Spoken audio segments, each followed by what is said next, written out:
Good evening, everyone, and welcome to the Raymore City Council work session for Monday, March the 21st. This evening, Mr. Kevin Barber is online with us via Zoom by audio only at this time, feeling a little under the weather and didn't want to pass things along, so we appreciate that, Mr. Barber. And Mr. Burke is out of town and cannot attend. So we'll move on with the only item that we have on our agenda tonight, which is the, unless you've been hiding under a rock, you've heard about it. That's the update for the I-49 widening project. So I'll turn it over to Mr. Fearborn. Thank you, sir. Going to be turning it over to Mr. Crass to give the council some pretty exciting news that we've been holding on to for about a week now. Just a little bit of a history on this project for the council. The council, as you know, many years ago wanted to address this problem, and after a lot of consideration, had this particular project on a bond issue, and our voters showed that they agreed with the council by committing $3 million of the 2020 bond issue to the project. Prior to that, staff had been meeting with our various representatives on the best way to approach the project and actually getting the project done. At the time, it was kind of bundled with the 58 Highway Bridge. To that end, we were told that the best way to receive federal funding at the time was to submit against what was then called the BUILD grant at the federal level. As all of that was going on, the county committed, in addition to our $3 million to the project, the county committed $3 million to the project. We submitted the BUILD grant, scored very, very high. As a matter of fact, scored higher than the downtown transit system that was going through, but that particular project was the one that got funded for our area rather than the widening of I-49. We subsequently went back and submitted RAISE grant, which was just the new name, as I'm putting it somewhat simplistically, for the BUILD grant that we had submitted the year before. Again, did very well, probably better than the first time, because we had gotten feedback on where we could maybe punch up that particular grant, so we submitted it. Did not get the RAISE grant, and we're all prepared to once again try with the RAISE grant for this year. To that end, and in an effort to try to bring all of the players together, including Mark and MoDOT, KCATA, the mayor being on the board for Mark and thinking maybe they needed to hear a little bit more about this, approached David Warm, the executive director. It was the first time that David Warm had heard that our citizens had committed $3 million to this in the Cass County, and that got his attention.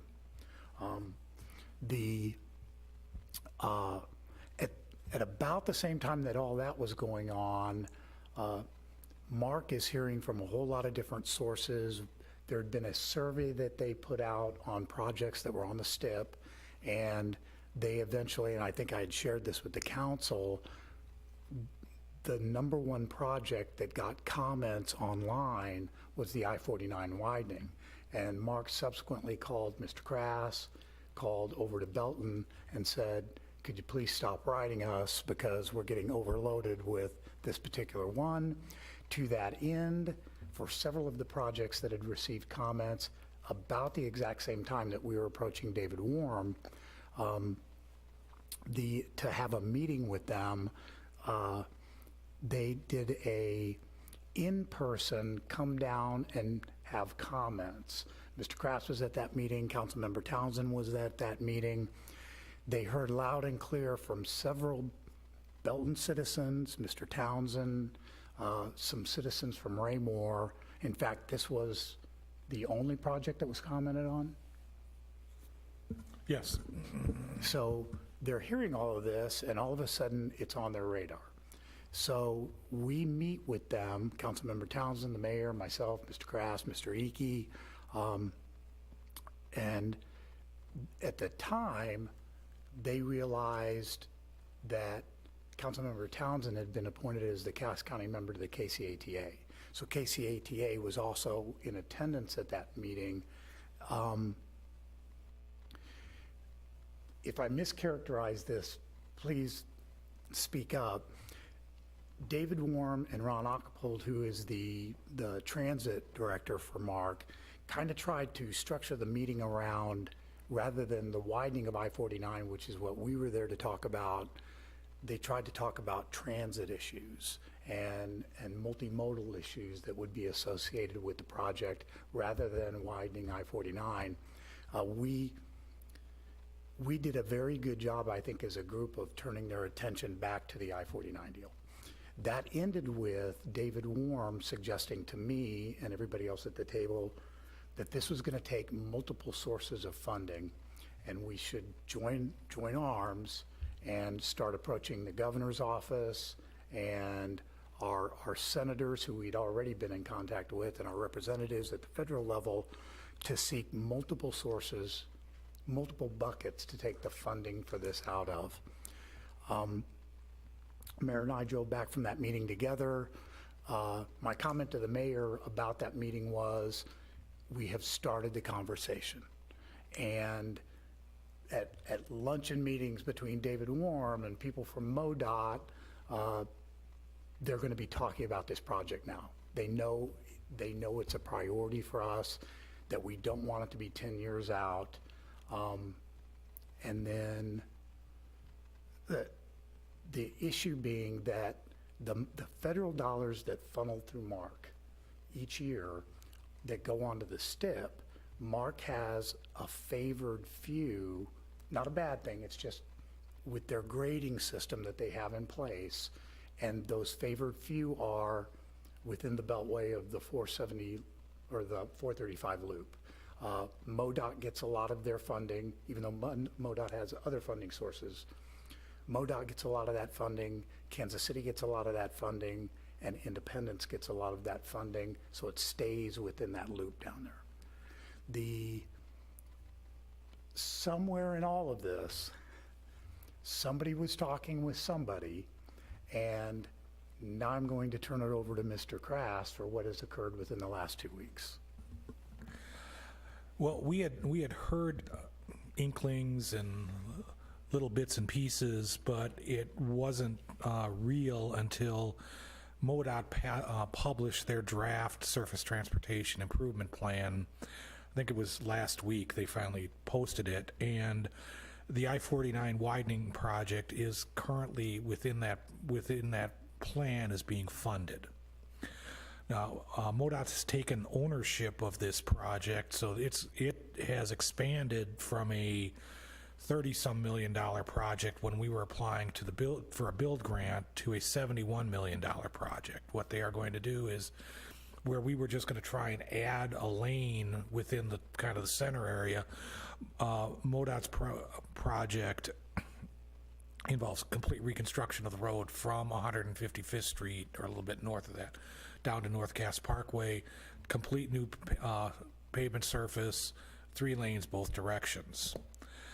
Now, the good news is it's within, and it is funded, and it's programmed. Kind of the shaky news with that is they have 2 project categories which are considered at risk for funding.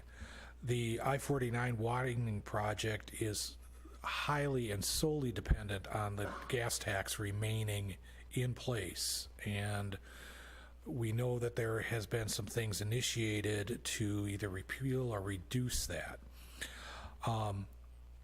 As I said, there were 2 at-risk categories. One which this project is in, there is MoDOT has committed to seek bonding for the project if at least that's the recommendation, if there's some change to the gas tax. Now, it's unclear.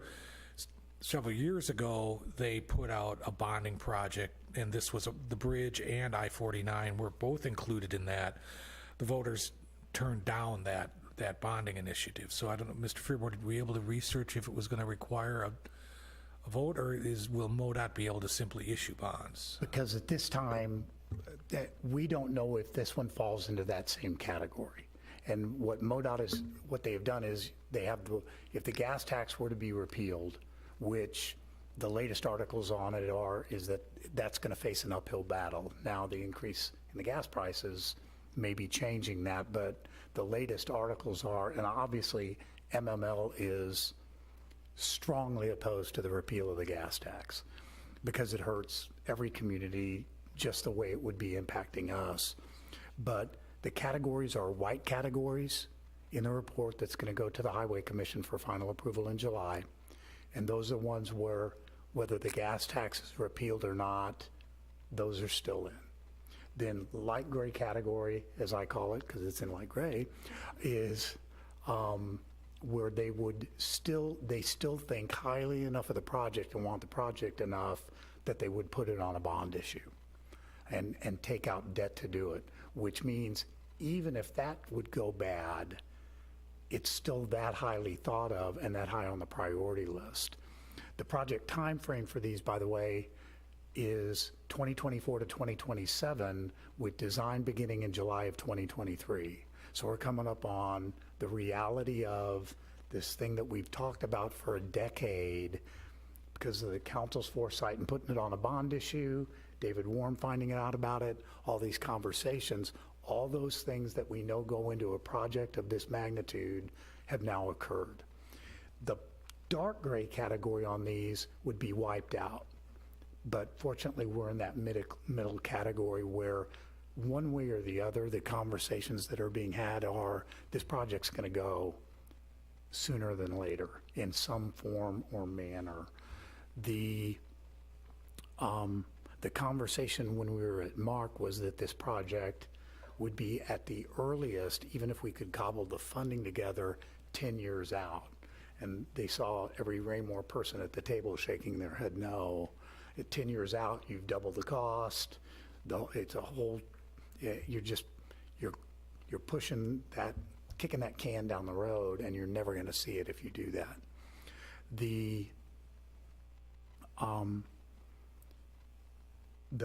magnitude of the project at $71 million, with them tearing out everything that's here and basically imitating what they did on the Missouri side at 435 and State Line Road, is what you're picturing here. It's concrete pavement. It is a first-class project that they're talking about putting in here. And now the interesting piece of news that makes all of this even better, it is fully funded by MoDOT. We're seeing a new approach to this. This isn't Mark trying to put something together. This is this appearing on a MoDOT document that's for real, with MoDOT fully funding it and our $3 million being freed up. Mr. Crass.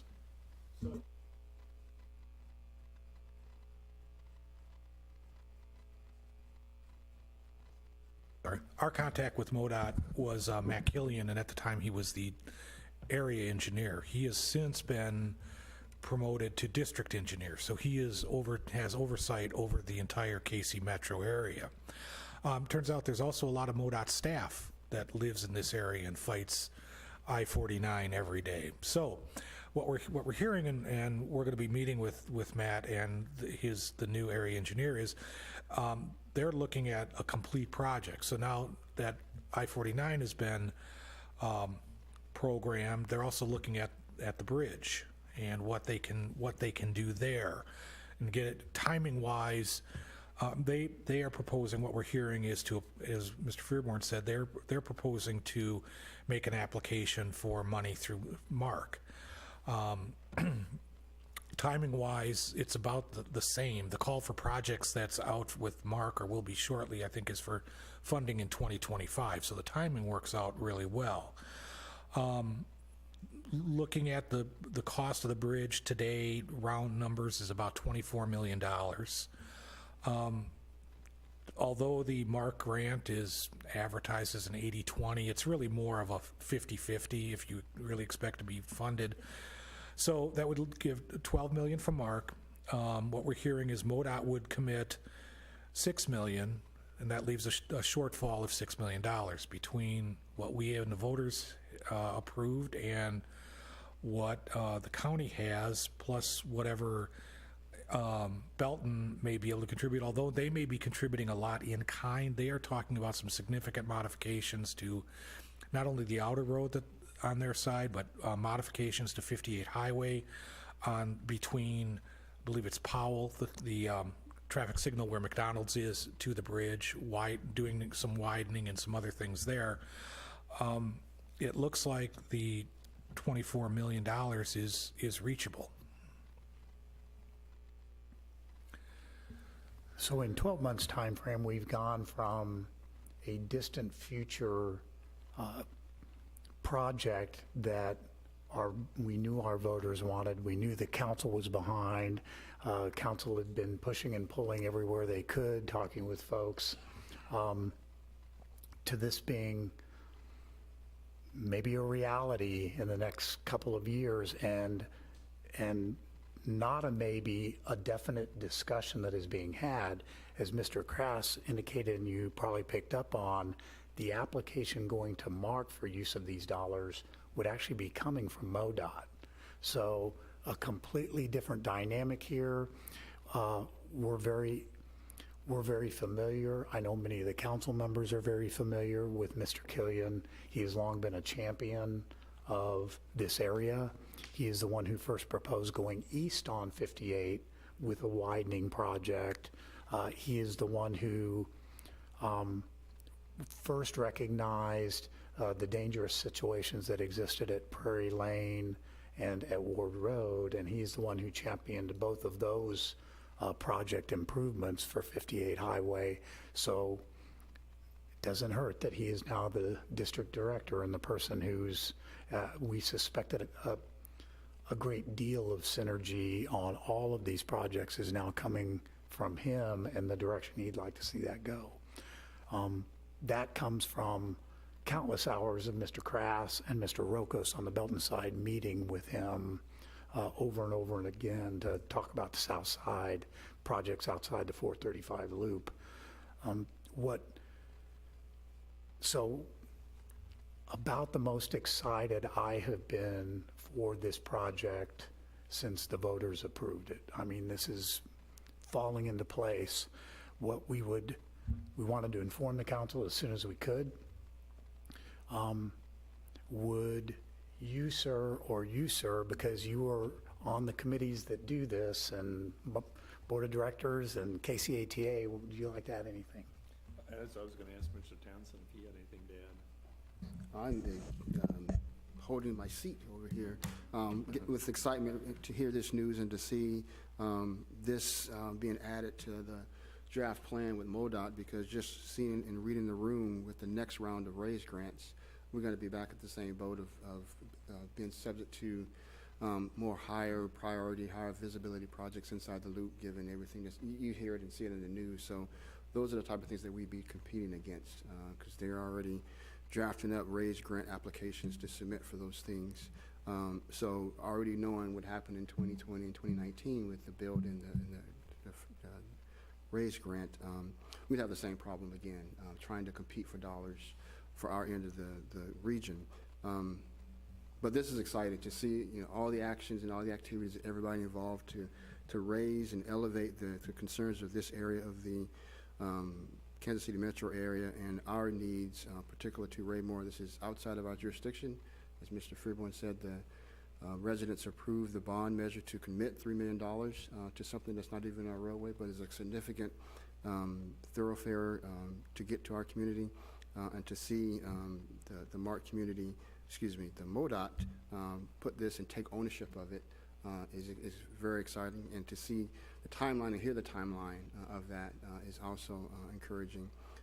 So now I believe, if I understand the next steps in this draft, there's still some more, for lack of a better term, politicking involved to make sure that it stays and gets approved and doesn't get pulled by the commissioners of the MoDOT at the next phase of this. So that's kind of the way ahead. I believe we'll be having further discussions on to make sure that this is solidified and that we actually get this moving forward. And the true excitement will be when there's a shovel in the ground that first shovel of dirt to move this to a reality. And that would be spot on there. So again, thank you to Mr. Crass, Mr. Roku, and everybody leaning, all the staff members leaning into this to make this come to this point is very encouraging. Because I remember when I first got on the council and was beating the drum, I was reviewing campaign materials for this election, and someone said when I made that comment, I was looking at receipts. So I was going back looking at what I was campaigning for and why I wanted to be on the council, and it was infrastructure. It was things, how do we resolve the issues of our residents getting to our community and out of our community. And to see to this point that we come this far and we got this action activities going on is very exciting. It's very rewarding for me because I didn't want to be that type of person that says this is what I want to do and don't do it. When the mayor asked if I would like to serve on the transportation committee, I was like, certainly. And it's been long. It's been hours taken away from work and vacation hours to go do that. But it's this and Mr. Crass educating me and others educating me on the things that happens in this arena has been rewarding. And to see this again, I can't be more excited about it. And hopefully, not hopefully, when the shovel's in the dirt, you'll see me as Pigpen running around in it. It's going to be an awesome time. So thank you, Mr. Mayor. Thank you. So I really don't have anything to add to what's been said this evening. I would like to ask, though, would it be advantageous for us to move forward with any kind of a resolution to the MoDOT commissioners from the council that would solidify our need and want in this project? Because I know that the commissioners have a choice to make if we go to the light gray area with regard to the obligation bonds and the tax were to be repealed for some reason. I don't think that's going to happen. I think that they've pretty much, I've heard from the legislators down there that it doesn't have a lot of support. But hey, sillier things have happened, you know. So what do you think about a resolution from the council? Thank you for the segue, sir. Oh, okay. So the document as it exists right now, with the caveats of the light gray and the dark gray, goes before the Missouri Highway Transportation Commission in July, or in June, for their final vote. Among staff, we were talking about and wanted to get the council's temperature for something like a resolution to them, not necessarily even structured as a, please make sure that this is, if it's repealed sort of a deal, but a letting them know how important this project is to this city and this region so that nothing gets lost in translation and they fully understand what this project means to us when they are voting on that, whether there's a repeal or not a repeal. Maybe we're the first on the bid list or however that would work. Don't want somebody swooping in at the last minute with a $75 million project and them going, let's go ahead and do this one because we haven't heard anything on the I-49 widening project. So even if it relates to a joint venture between us, the county, and Belton. Exactly. And how we've committed funding, and matching if necessary to a larger project, that they know that we've committed to that. Because if it slipped past the Mid-America Regional Council, that our local measure passed, it's likely not been heard by the Highway Traffic Safety or the Safety Commission. Exactly. And what we would want to do is say there are significant dollars committed at the two cities and the Cass County to the, as you put it, sir, to the larger project that's associated with this. That's how important this is. Dollars really speak. I mean, I remember when you came back from talking with David, it was like, whoa, a complete change in attitude coming down here. So we would like, if the council is okay, in one direction to be approaching the Highway Commission with some sort of a resolution, if you're okay with having that in front of you, to tell them how important this is to us. So would that be okay with everybody? Terrific. The other direction that we probably need to, I assume your thumbs up somewhere, Mr. Barber? Yes, I thumbs up for sure. Okay. Probably don't want to leave you out, sorry. The Thank you. The other thing that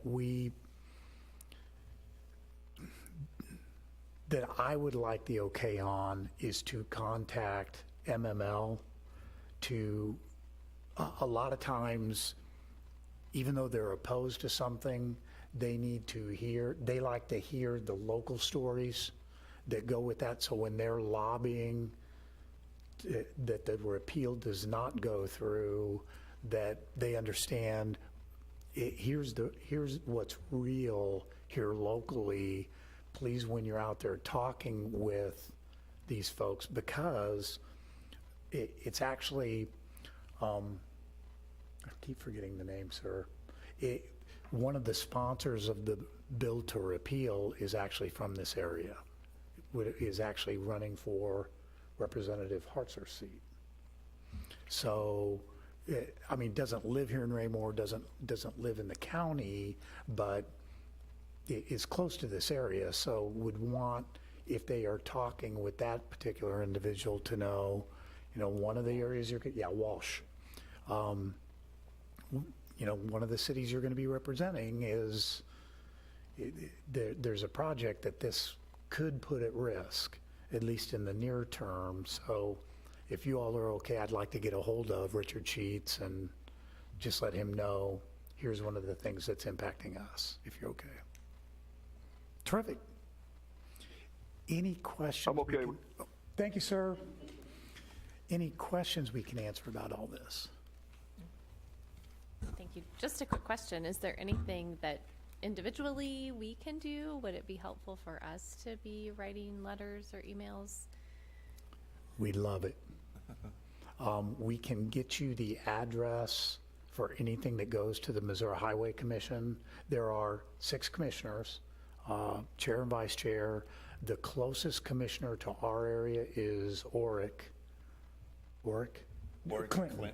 Oric There's and two, Clinton. Oric and Clinton. Yeah. But they're all at large positions. So if you want to write each of them individually and write a letter to them, by all means, we would encourage that campaign. I mean, that'd be great. Absolutely. We'll get it out to y'all. It's kind of odd. The commission they don't control MoDOT, but they are part of MoDOT. So it's an odd relationship there, as some of these transportation and infrastructure items are, for sure. Yeah. Anything that would be helpful for us to do as far as communication with Mark, or not yet?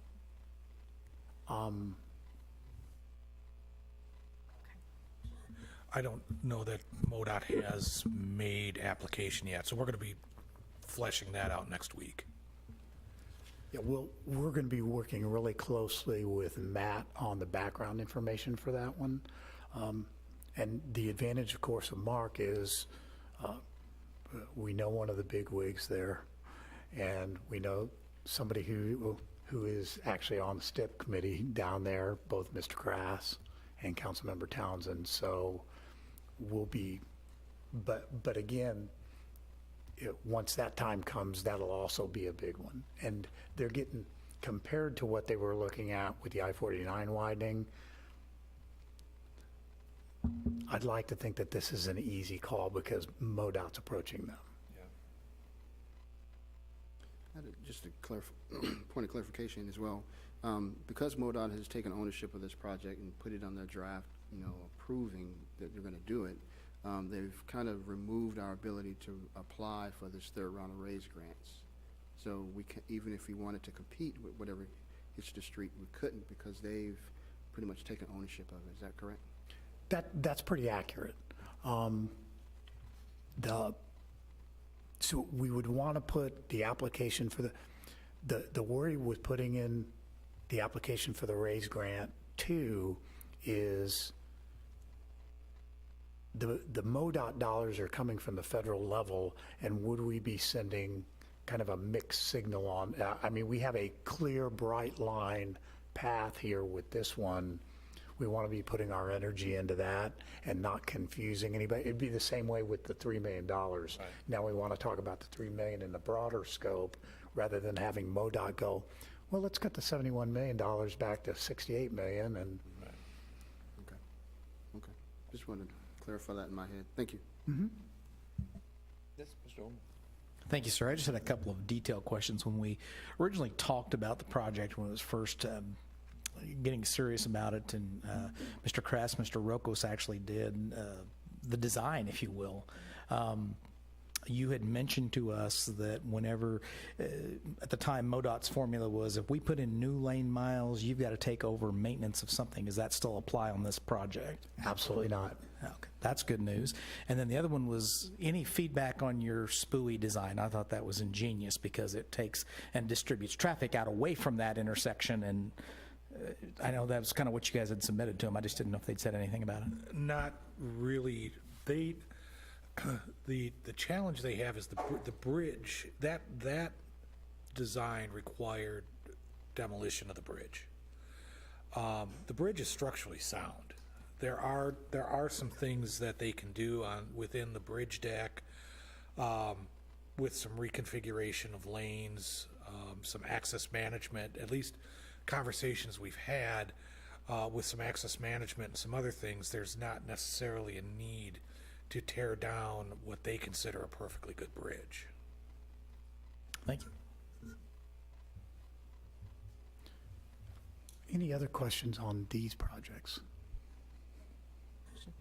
So I kind of had a similar question. I was wondering how the design would change. So it sounds like The the biggest, bridge will be different than what Well, we had planned. I don't, well, what we had proposed to them, I think the biggest issue we have there is there's too many unrestricted turn movements as you approach the bridge, and the frontage roads are too close. The signal, so Belton on their side is addressing that with relocation of the frontage road and eliminating the signal. Now the challenge becomes, what do you do to move the outer road that's on the east side, and where do you relocate that to, and what impacts does that have in a fully developed corridor? But it's all on Belton's side, though, right? I mean, it's the same problem, but outer road is not our road. That's right? correct. It's all So within it's all Belton. on Belton, but it's still the same problem. What do we do with it? Where do we move it to? Which raises the question, I know we had conversations where to do some things with the Bel-Ray kind of disconnect, how that road kind of doesn't meet directly. Does that impact the preliminary plans for the mixed-use project? Would that cross over into that Jake Lovelace plan behind Walmart?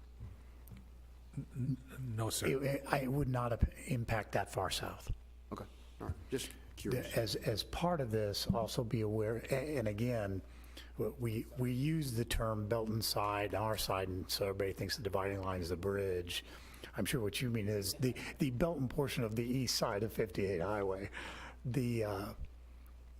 We're also hearing as part of this that Belton is asking MoDOT, because the portion of 58 that is in Belton is under MoDOT control, whereas on our side, it's all ours. And you can tell that whenever it snows and the plows are out. The Belton and MoDOT are working on changing 58 Highway to 3 lanes in both directions with the chicken lane. No, I believe it's on the west side of the bridge, it would be 6 lanes. From Powell to the bridge. On the east side, they're looking at access management, so they're going to be restricting access on 58 to just city streets. So all of the all of the driveway, that's our understanding, and that's why we want to meet with them and kind of flesh this out, is all of the uncontrolled access points would be restricted to right in, right out. Exactly. So then, once you get rid of everybody kind of moving and switching lanes and trying to make those turning movements, traffic will flow more freely. Any other questions on those two projects? So the last item that we wanted to talk to you about, the CIP committee, which is already meeting for me to meet with you all in the budget next August. They are our early starter each year. Is including in next year's CIP, and we are going to be talking with MoDOT for a flyover bridge at Lucy Webb, which you all heard. You'll remember we had been having conversations about it. The mayor had brought it up, oh my gosh, a year ago. Councilmember Townsend brought it to our attention. But that is an interesting idea in that it blunts MoDOT's argument about can't have a bridge there because of the entrance and exit ramps are too close to 58 Highway. That's not within it'd be too congested and too many conflicts, but just a flyover bridge is a whole different narrative and a whole different conversation. And Matt knows already that it's a priority for us, so you may be seeing that as well coming at you very, very soon. So lots of exciting infrastructure stuff going on.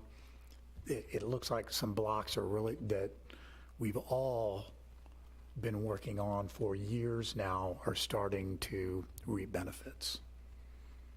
And that concludes staff report tonight, sir. Thank you. Anybody else have any questions? Anything else we need to bring up tonight? Yes. Not a question. Not a question, just a shout out to staff. Wow, that's incredible. So awesome, way ahead of what we have heard for forever. So pat on the back to you guys and everyone who's been working on that. Wow. All right. Yes, Mr. Holman. I would totally concur with Sonia's comments, but I would also give great kudos and thanks to you, sir, and Councilmember Townsend. You have been great supporters of this project all the way through. You have given of your time well beyond our meetings and the obvious consensus of this group as well as the citizens to make sure that this project did not die in the minds of those at the state level. And now we're starting to see some action. Again, staff fantastic as well, but you two should be commended for your efforts in this fantastic work. Thank you. Appreciate that. Up this. Mr. Mayor? Yes, Mr. Barber. Yes, thank you. I just wanted to thank you and the council for allowing me not to miss this outstanding presentation. This was very exciting. And Mr. Eke, the audio was spot on. I didn't miss a thing, so thank you. All right. Glad it worked out for you, Kev. All right. Well, thank you, everybody. We'll stand adjourned. Oh, as I asked if there was anything other, under other. Anything have any other item? If not, we'll stand adjourned. All right. Thank you very much.